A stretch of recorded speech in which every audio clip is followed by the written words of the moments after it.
Germany just handed over 17.4 billion euros to Brussels in 2024. That's more than the entire GDP of some EU countries. But here's what makes this controversial. Half of Germans think they're paying too much, whilst the other half says it's the price of prosperity. You're watching Europe's economic engine struggle with a question that could reshape the entire union. Is Germany's wallet keeping Europe afloat, or is Berlin being bled dry?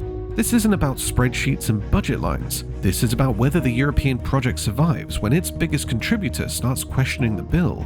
Every year, Germany sends roughly 34 billion euros to the European Union budget. Think of that as building 17 new hospitals, or funding the entire police force for 3 years. That's the gross amount flowing from German taxpayers to Brussels, but Germany also receives money back from the EU, around 14 billion euros, for things like agricultural subsidies, research grants, regional development. Subtract one from the other and you get the net contribution, the real cost. In 2023, that net figure hit 17.4 billion euros. Now, rewind to 2015. Back then, Germany's net contribution averaged between 10 and 13 billion euros per year. Fast forward through Brexit, the pandemic, and the energy crisis, and suddenly that figure nearly doubled. The jump happened for clear reasons. Britain left, taking billions in contributions with it. The EU budget didn't shrink proportionally, so remaining members, especially wealthy Germany, had to fill the gap. Germany also agreed to help fund massive new initiatives like the 750 billion euro Pandemic Recovery Fund. Each crisis meant more pressure on German finances. Compare this with other major economies. France, the EU's second largest economy, contributed about 10 billion euros net in recent years. That's roughly half of Germany's burden, despite France having an economy that's around 70% the size of Germany's. Italy paid even less, around 4 billion euros net, because it received substantial EU funding for its poorer southern regions. The Netherlands, though much smaller, pays around 6 billion euros net. On a per-person basis, the Dutch actually contribute more than the Germans, roughly 350 euros per Dutch citizen compared to 200 euros per German. Sweden also pays more per capita, so whilst Germany leads in total euros by a massive margin, providing nearly as much as the next 3 contributors combined, it's not completely out of line relative to its economic size. Understanding where these billions actually go matters. The EU budget isn't some mysterious black hole. About 30% funds the Common Agricultural Policy, subsidizing farmers across Europe. Another 30% goes to cohesion policy, building infrastructure and supporting development in poorer regions, mainly Eastern and Southern Europe. Research programs, border security, climate initiatives, and administration make up the rest. Poland receives the most EU funding, taking in about 8 billion euros more than it pays. Romania and Hungary follow closely behind. Spain, despite being fairly wealthy, also receives more than it contributes. This creates the fundamental dynamic. Rich Western and Northern European countries pay in.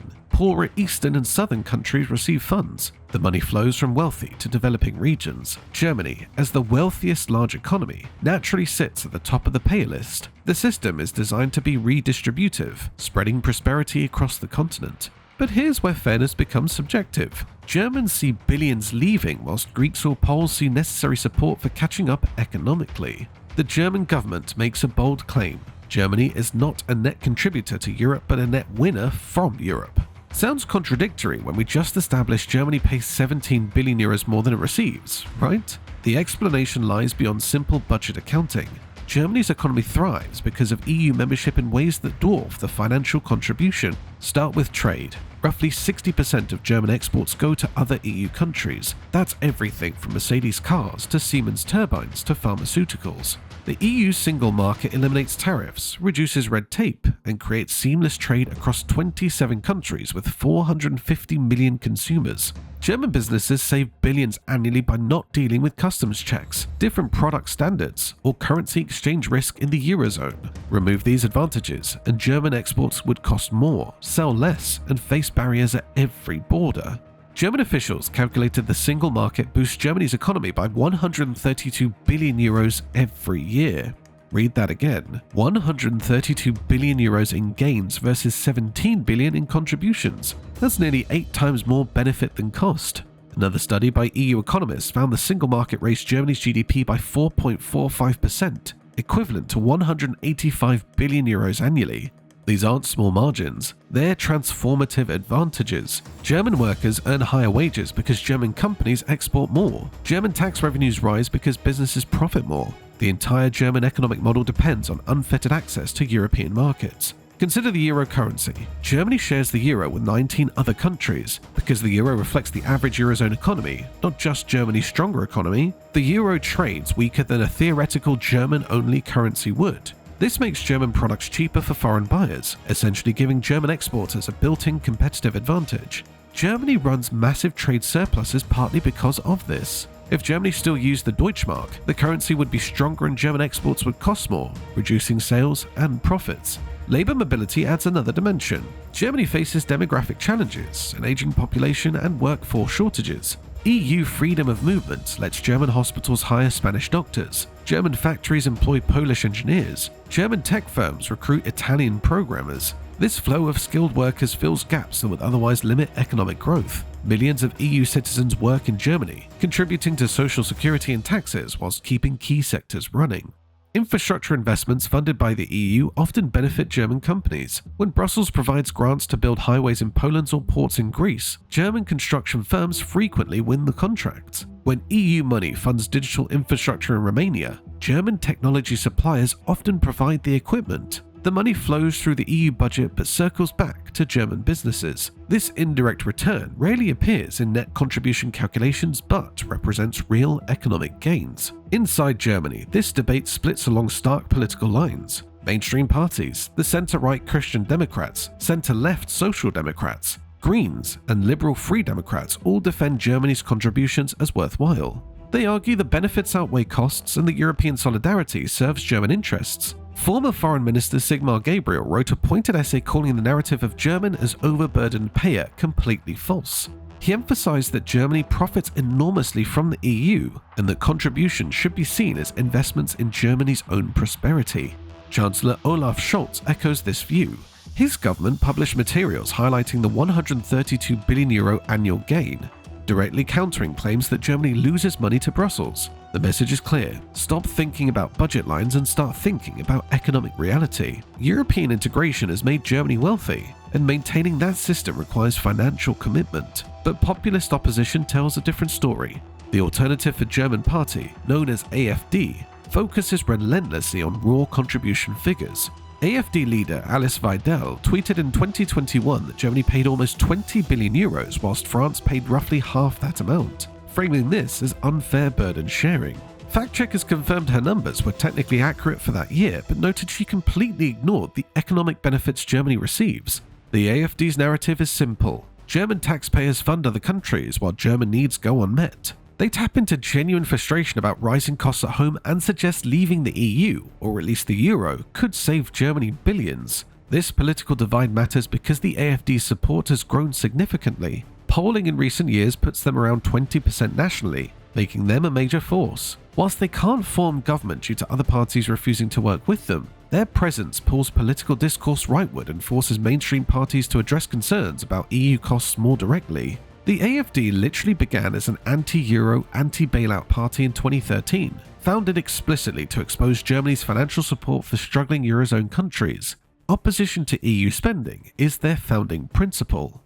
Public opinion sits somewhere in the middle. Surveys show most Germans support EU membership, recognizing its benefits. However, many also feel Germany pays disproportionately. There's a sense that whilst the EU is good overall, the financial arrangement could be fairer. When asked specifically about contributions, Germans tend to think they're on the high side even if they accept the necessity. Trusting government to negotiate good terms runs lower than support for European cooperation in principle.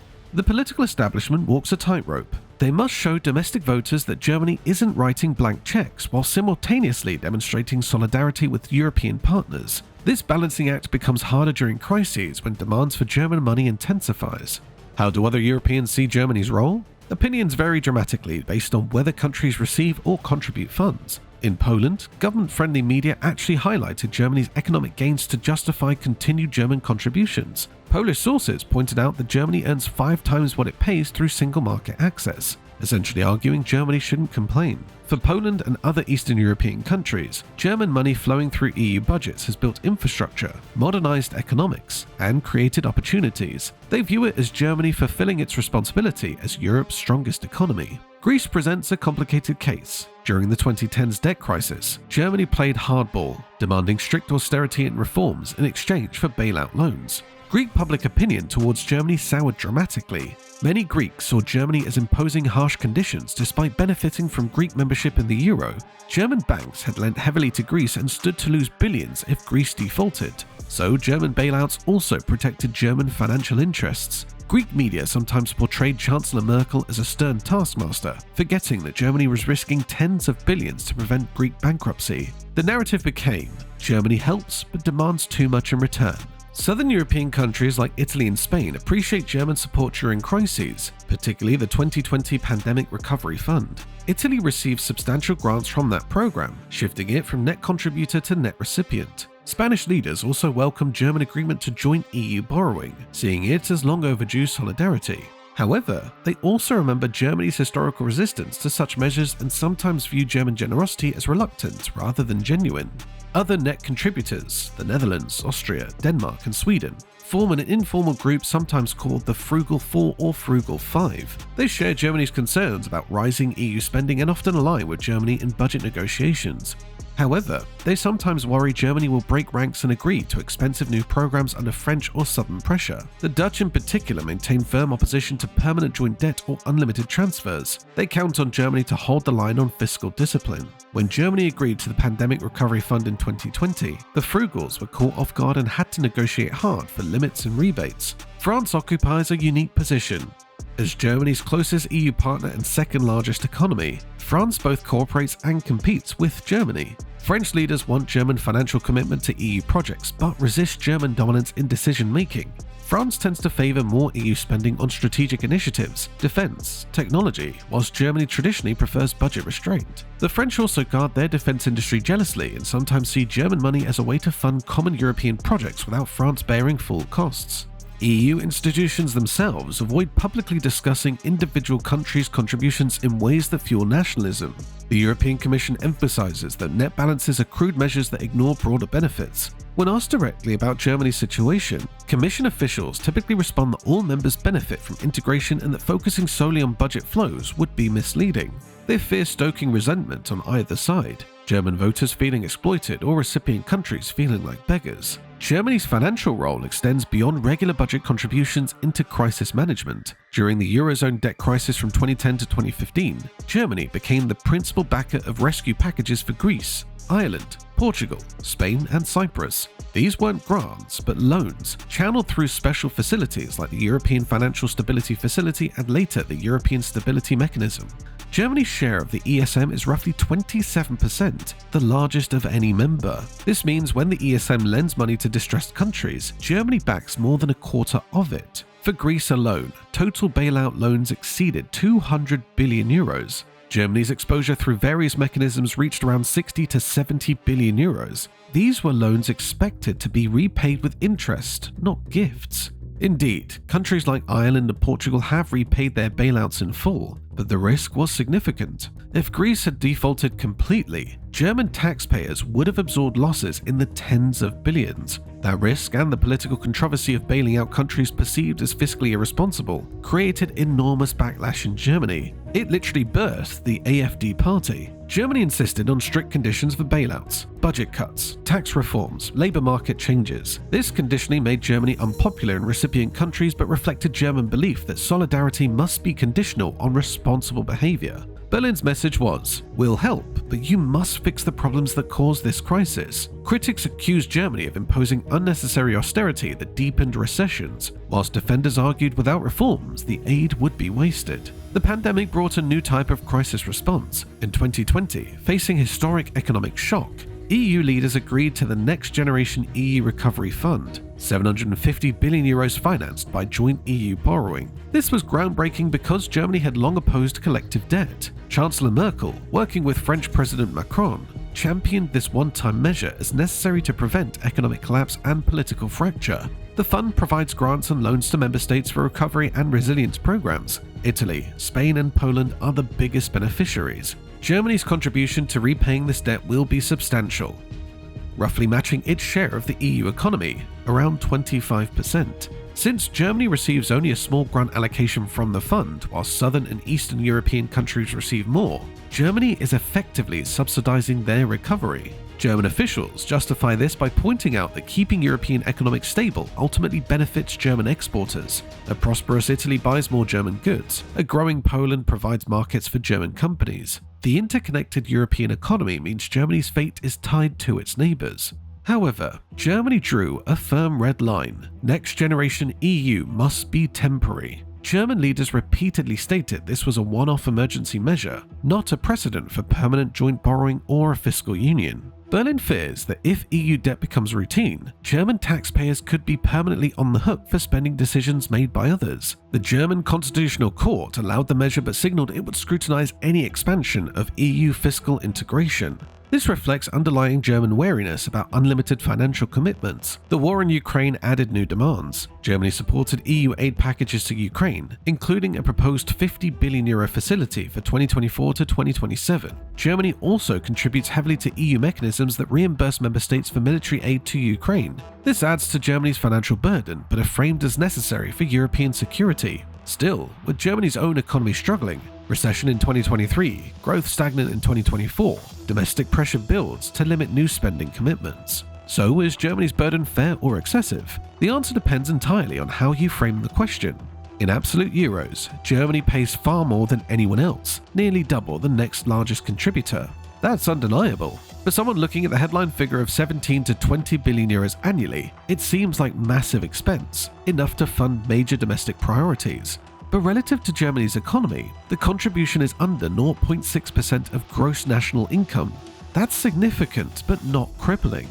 Many rich countries accept tax burdens of 40 to 50% of GDP to fund public services, adding 0.6% for European integration, which delivers enormous trade and economic benefits. Seems reasonable in that context. Other net contributors like the Netherlands and Sweden pay similar shares of their economies. When benefits are factored in, the calculation shifts dramatically. If Germany genuinely gains 132 billion euros annually from single market access, paying 17 billion euros net is less than 15% of the benefit. That's like earning £100 and paying £15 for the privilege. Most people would accept that deal instantly. The problem is these benefits are diffuse and invisible. You don't see them in your payslip. You do see reports of billions sent to Brussels. Political narratives exploit this asymmetry. Fairness also involves comparison with past generations. Germans today enjoy prosperity built partly on European integration and reconciliation after World War II. The European project was explicitly designed to embed Germany in a peaceful cooperative framework. Germany benefited enormously from this arrangement, regaining trust, rebuilding its economy, and accessing markets. From this long-term perspective, contributing more to maintain that system could be seen as paying forward benefits already received. Regional disparities within Germany add nuance. Eastern German states, former East Germany, themselves receive EU structural funds to support development. In that sense, parts of Germany benefit from the same redistribution that sends money to Poland or Romania. German politicians sometimes point out that helping Europe's poorer regions is similar to helping Germany's own eastern regions. Both serve the goal of balanced development. The solidarity principle underlying the EU budget explicitly embraces redistribution. The idea is that richer regions help poorer ones catch up, creating overall stability and prosperity. Germany, as the richest large country, naturally contributes the most in absolute terms. Whether this is fair depends on whether you accept the premise that collective prosperity requires such transfers. Opponents argue Germany gets a bad deal because other countries don't pull their weight. They point to varying levels of fiscal discipline, corruption, or economic management across the EU.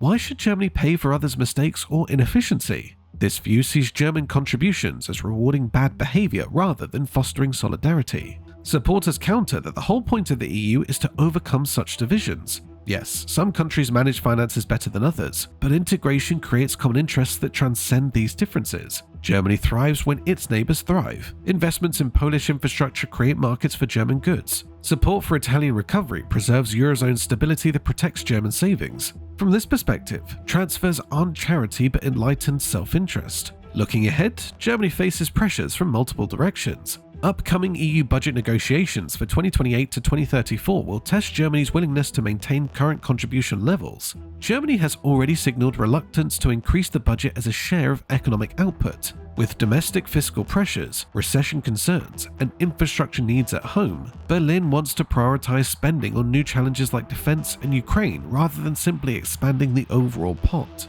Other member states, especially those receiving funds, resist cuts. They argue Europe faces unprecedented challenges: climate change, security threats, technological competition with China and America that require more collective spending, not less. This sets up a clash between German desire for fiscal restraint and demands for EU ambition. The political landscape in Germany also matters. If the AfD continues growing, or if mainstream parties lose ground, pressure to cut EU contributions will intensify. Even pro-EU politicians must show voters they're defending German interests, which could mean harder bargaining in Brussels. Conversely, if the economy recovers and real wages rise, public acceptance of contributions might increase. Brexit's long-term impact remains unclear. Britain's departure removed a major net contributor and a voice for budget discipline. This arguably increased both Germany's burden and its influence, but it also demonstrated that leaving the EU is possible, albeit messy. If Germany's economic situation deteriorates significantly, or if political support for the EU collapses, the unthinkable could become thinkable. More likely, Germany will continue as Europe's reluctant paymaster, contributing heavily whilst constantly negotiating limits. The pattern established in recent years, agreeing to major initiatives like the Recovery Fund whilst insisting they're one-off and demanding conditions, will probably continue. Germany recognizes its stake in European stability is too great to walk away, but it also won't write blank checks indefinitely. Germany's contribution to the European Union, massive as they are in absolute terms, buys something invaluable: access to a market that multiplies German prosperity several times over. The 17 billion euros sent to Brussels each year returns as 132 billion euros in economic gains, a return that any investor would envy. Yet fairness isn't just about spreadsheets, it's about perception, politics, and the social contrast between citizens and their government. German taxpayers funding Polish highways or Greek pensions feel very different from German companies winning export contracts, even though both flow through the same system. The question isn't whether Germany can afford its EU contributions, it clearly can. The question is whether German voters will keep accepting them as the price of prosperity, or whether resentment will eventually overwhelm economic logic. For now, Germany remains Europe's indispensable financier, not because it's selfless, but because the alternative, a fractured Europe, would cost Germany far more. That calculation holds, until it doesn't.